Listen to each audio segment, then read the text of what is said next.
In today's video, I'm going to teach you how to recall an email in the Outlook desktop app. Whether you've sent an email by mistake or want to make last-minute changes, Outlook provides a handy feature to help you recall that email. First, you'll need to open up the Outlook desktop app.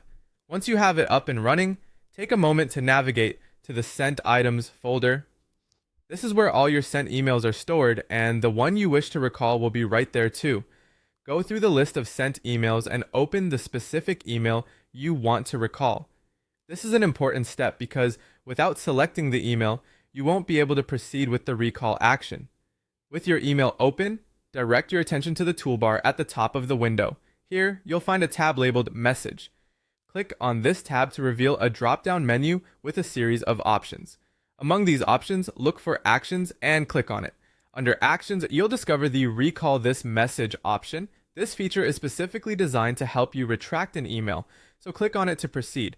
At this stage, Outlook presents you with two options. You can either choose to delete unread copies of the email or replace them with a new message.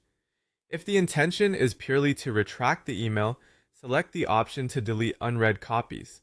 However, if you've realized that the email needs a bit of tweaking, maybe you left out an important detail or attached the wrong file, you can choose to replace the original message with a new one. Once you've made your choice, if you decided to replace the email, you'll be directed to compose a new message.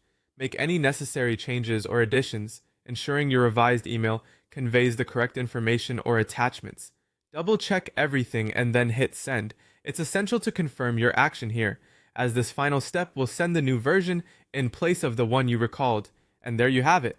By following these steps, you've successfully recalled an email using the Outlook desktop app.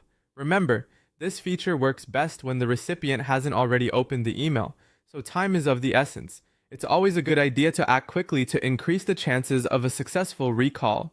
Practice this a couple of times and you'll be a pro at email recalls in no time. That's all for today. I hope this guide was easy to follow and helps you confidently manage your email communications. Thanks for watching, and don't forget to click like and